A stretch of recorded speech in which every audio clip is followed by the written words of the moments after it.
Hello जय श्री कृष्ण। केम छो बधा? आई होप तमे बधा मजामां हशो। समोसा तो नाना मोटा सौने फेवरेट होय छे, तो आज आपणे बनावीशुं समोसा रोल। तो समोसानो लोट बांधवा माटे मैं अहींया 1.5 कप मैंदानो लोट लीधेलो छे, एटले 1 आखो कप अने 1 हाफ कप। हवे लोटनी अंदर आपणे 1/2 टेबल स्पून अजमो लीधेलो छे। अजमाने आपणे हाथेथी मसળી અને નાખી દઈશું અને એમાં સ્વાદ અનુસાર મીઠું નાખી દઈશું અને મીઠું આપણે લોટમાં સારી રીતે મિક્સ કરી લઈશું। હવે આપણે લોટની અંદર તેલનું મણ દેવાનું છે। મણ એકદમ બરાબર પ્રોપર દેવાનું છે। જો મણ ઓછું હશે તો તમારા સમોસા ક્રિસ્પી નહીં બને। એકદમ મુઠ્ઠી વળે એ રીતનું આપણે મુઠ્ઠીઓ બને એ રીતનું આપણે મણ આપવાનું છે અને મણ એકદમ સરસ રીતે લોટની અંદર બધા લોટના કણમાં મિક્સ થઈ જાય એ રીતે પહેલાં હાથેથી સરસ રીતે મિક્સ કરી દેવાનું છે। પણ સરસ રીતે આપણે લોટમાં મિક્સ કરી દીધું છે। હવે આપણે થોડું થોડું પાણી નાખતા જઈએ અને લોટ બાંધી લેવાનો છે।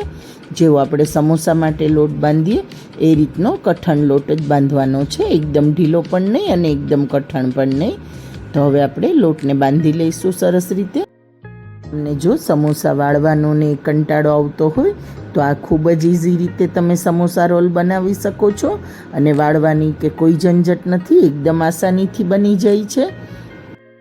બાળકોને પણ કંઈ નવો નાસ્તો લાગશે તો એને પણ ખાવાની મજા આવશે। શેપ જોઈને બાળકોને પણ એમ લાગશે કે મમ્મી આજે કંઈ અલગ ડીશ બનાવેલી છે। તો હવે આપણે લોટ સરસ રીતે બાંધી લીધો છે। હવે આપણે એમાં થોડું તેલ નાખી અને સરસ રીતે એને મસળી લઈશું। 2 થી 3 મિનિટ સારી રીતે લોટને મસળી લઈશું અને પછી આપણે એને અડધો કલાક માટે રેસ્ટ આપી દઈશું। તો આપણે લોટ બાંધીને રેડી કરી લીધો છે અને એને સરસ રીતે 2 થી 3 મિનિટ મસળી પણ લીધો છે। હવે આપણે લોટને સેટ થવા દઈશું, એટલે કે આપણે 30 મિનિટ માટે એને રેસ્ટ આપી દઈશું। તો 30 મિનિટમાં આપણો લોટ રેસ્ટ કરે ત્યાં સુધીમાં આપણે બાકીની પ્રોસેસ કરી લઈશું સમોસા માટેની। સમોસાને એકદમ બહાર જેવો ટેસ્ટ આપવા માટે સૌથી પહેલાં એક મસાલો તૈયાર કરી લઈશું। એમાં મેં 2 ટેબલ સ્પૂન આખા ધાણા લીધેલા છે, 1 ટેબલ સ્પૂન આખું જીરું લીધેલું છે અને 2 ટેબલ સ્પૂન વરિયાળી લીધેલી છે અને 4 થી 5 લવિંગ લીધેલા છે। મરી અહીંયા આપણે 7 થી 8 દાણા મરીના પણ લેવાના છે। મારી પાસે અત્યારે આખી મરી નથી, એટલા માટે જ્યારે હું આ મસાલાને પીસીશ ત્યારે મારી પાસે મરી પાવડર છે એ હું એમાં એડ કરી દઈશ। એટલે તમારી પાસે જો આખી મરી હોય તો એ પણ તમે આમાં લઈ શકો છો। 1.5 થી 2 મિનિટ આપણે મસાલાને સરસ રીતે રોસ્ટ કરી લીધા છે। હવે ઠંડા થાય એટલે આપણે મસાલાને પીસી લઈશું। હવે હું અહીંયા 2 ટેબલ સ્પૂન તેલ લઈ રહી। હવે આપણું તેલ એકદમ સરસ ગરમ થઈ જાય એટલે આપણે સૌથી પહેલાં એમાં 1/2 ટેબલ સ્પૂન હિંગ નાખી દઈશું અને જે આપણે ખડા મસાલા રોસ્ટ કરીને રાખેલા હતા એ મેં પીસી લીધા છે, તો એ મસાલો પણ એમાં મિક્સ કરી દઈશું અને આપણે એને 1 થી 1.5 મિનિટ સરસ રીતે તેલની અંદર સાતળી લઈશું। તમે જોઈ શકો છો આપણા મસાલા સરસ રીતે સતળાઈ ગયા છે। તો હવે આપણે એની અંદર જે મેં બટેટા મેશ કરીને રાખેલા છે એ મિક્સ કરી દઈશું। મેં અહીંયા બટેટા અને વટાણા સરસ રીતે બાફી લીધેલા છે। તો હવે આપણે એમાં તેલની અંદર મિક્સ કરી દઈશું બટેટાનો મસાલો। તો બધો બટેટાનો મસાલો મેં એમાં પહેલેથી મેશ કરીને રાખેલા હતા બટેટાને, તો એને આપણે સરસ રીતે એમાં મસાલામાં મિક્સ કરી દઈશું। તમને જે પ્રમાણે તીખું પસંદ હોય એ પ્રમાણે તમે આમાં આદુ મરચાંની પેસ્ટ નાખી શકો છો। જો નાના બાળકો માટે બનાવતા હોય તો તમે આદુ મરચાંની પેસ્ટને સ્કીપ પણ કરી શકો છો। હું થોડો સ્પાઇસી ટેસ્ટ આપવા માટે મેં અહીંયા 2 ટેબલ સ્પૂન આદુ મરચાંની પેસ્ટ નાખેલી છે, 1 ટેબલ સ્પૂન કાશ્મીરી લાલ મરચું નાખેલું છે, સ્વાદ અનુસાર મીઠું નાખેલું છે એમાં। હવે આપણે મસાલામાં સારી રીતે બટેટાની અંદર આ મસાલો મિક્સ કરી દઈશું। બધા મસાલા સરસ રીતે મિક્સ થઈ ગયા છે। હવે આપણે એને 3 થી 4 મિનિટ એમ જ કૂક થવા દઈશું। ઢાંકણ ઢાંકવાની જરૂર નથી, 3 થી 4 મિનિટમાં બધા જ મસાલા સરસ રીતે મિક્સ થઈ જશે ત્યાં સુધી આપણે એને કૂક કરવાના છે। આપણા મસાલા સરસ રીતે કૂક થઈ ગયા છે, તો એની ઉપરથી હવે આપણે થોડી લીલી કોથમીર નાખી દઈશું। આમાં અત્યારે તમારે ચીઝ એડ કરવું હોય તો એ પણ તમે બટેટાના મસાલાની સાથે જ એડ કરી શકો છો, કે તમારે કોઈ બીજા વેજીટેબલ નાખવા હોય જેમ કે ગાજર કે કંઈ તો એ પણ તમે એડ કરી શકો છો. તો આપણો મસાલો રેડી છે. સમોસા 30 મિનિટ થઈ ગઈ છે તો આપણો લોટ પણ સરસ સેટ થઈ ગયો છે. તમે જોઈ શકો છો લોટ પણ આપણો એકદમ પરફેક્ટ સેટ થઈ ગયો છે. તો હવે આપણે એને સારી રીતે એક વખત ફરીથી મસળી લઈશું. તો લોટને મેં સરસ રીતે મસળી લીધો છે. તમે જોઈ શકો છો આપણો લોટ એકદમ સરસ સોફ્ટ થઈ ગયો છે, સારી રીતે સેટ થઈ ગયો છે. તમારે જે સાઈઝના સમોસાના રોલ બનાવવા હોય એ સાઈઝના તમે નાના મોટા લુવા બનાવી શકો છો. તમારે જો મોર્નિંગમાં બાળકોને લંચ બોક્સ માટે બનાવવા હોય તો તમે આમાંથી થોડી ઘણી તૈયારી જેમ કે બટેટા બાફીને રાખવા એ બધી પ્રોસેસ રાતે કરી લો તો તમે સવારમાં ફટાફટ બનાવી શકો છો. ને ચિપકાવવા માટે મેં અહીંયા 1 ટેબલ સ્પૂન મેંદો લીધો છે અને એની સ્લેરી બનાવી લીધી છે. તો હવે આપણે એમાંથી નાના નાના લુવા લઈ અને સમોસા માટેના રોલ તૈયાર કરી લઈશું. તો મેં અહીંયા એક મીડિયમ સાઇઝનો લુવો લઈ લીધેલો છે. હવે આપણે એમાંથી સમોસા માટેની રોટલી વણી લઈશું. થોડો હું અહીંયા કોરો મેંદાનો લોટ છાંટી રહી છું એટલે આપણે એકદમ આસાનીથી વણી શકીએ.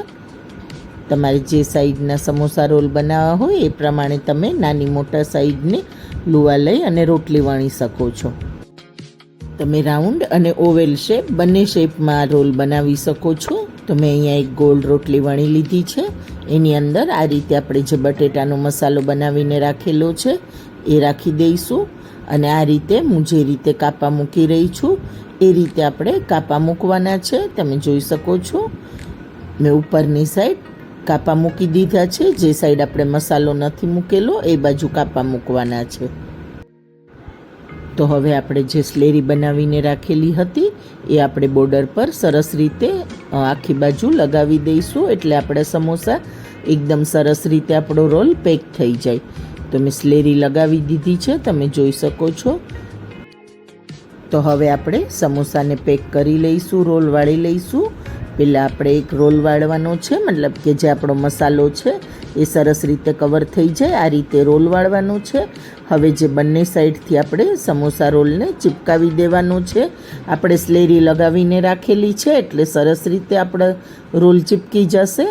તો આ જ રીતે આપણે બધા જ સમોસા વાળી અને તૈયાર કરી લઈશું. તમે જોઈ શકો છો આપણો રોલ વળીને તૈયાર થઈ ગયો છે. આ જ રીતે આપણે બાકી બધી લોટમાંથી રોટલી બનાવી અને રોલ વાળી અને તૈયાર કરી લઈશું. આ જ રીતે મેં બીજી રોટલી પણ વણી લીધી છે. તો એ જ રીતે આપણે બાકીના રોલ પણ રેડી કરી લઈશું. આમાં ખાવામાં ટેસ્ટ તો તમને સમોસાનો જ આવવાનો છે ફ્રેન્ડ્સ, પણ કંઈક બાળકોને નવું લાગે અને બનાવવામાં પણ ઇઝી છે. તો તમે પણ આ રીતે એકવાર સમોસા રોલ બનાવી જરૂરથી ટ્રાય કરજો. અને આમાં બાળકોને તો ચીઝ ખૂબ જ પસંદ હોય છે તો તમે ચીઝ પણ એડ કરી શકો છો મસાલાની સાથે જ. મારી આજની રેસીપી ગમી હોય તો તમારા ફ્રેન્ડ્સ અને રિલેટિવમાં જરૂરથી શેર કરજો. મારા વિડીયોને લાઈક અને કોમેન્ટ જરૂરથી કરજો ફ્રેન્ડ્સ. મારી ચેનલ પર નવા હોય તો સબસ્ક્રાઈબ જરૂરથી કરજો. અને જો મારા વિડીયો તમે ફેસબુકમાં જોઈ રહ્યા છો તો લાઈક અને ફોલો જરૂરથી કરજો ફ્રેન્ડ્સ. તો અહીંયા આપણા બધા રોલ તૈયાર છે. આપણે બધા રોલ વાળીને રેડી કરી લીધા છે અને તેલ પણ ગરમ મૂકી દીધું છે. તેલ એકદમ ગરમ નથી થવા દેવાનું ફ્રેન્ડ્સ, મીડિયમ ગરમ હોય એ જ તેલમાં આપણે ફ્રાય કરવાના છે રોલને. તો સરસ રીતે આપણું તેલ ગરમ થઈ ગયું છે. તો હવે આપણે એને એકદમ ગોલ્ડન બ્રાઉન થાય ત્યાં સુધી એને ફ્રાય કરવાના છે. એકવારમાં જેટલા 5 થી 6 રોલ આવશે આપણી કઢાઈની અંદર તો આપણે એ રીતે ફ્રાય કરીશું. એકસાથે બધા રોલ નહીં આવે. તો સરસ ગોલ્ડન બ્રાઉન એકદમ ક્રિસ્પી થઈ જાય ત્યાં સુધી આપણે એને ફ્રાય કરવાના છે. ગેસની ફ્લેમને તમારે મીડિયમ ટુ સ્લો રાખવાની છે.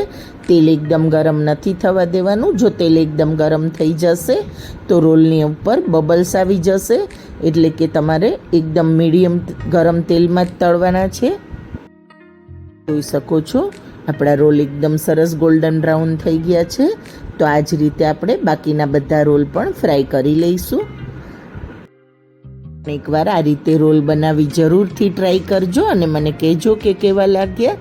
તો મળીએ નવા વિડીયોમાં. Thank you friends.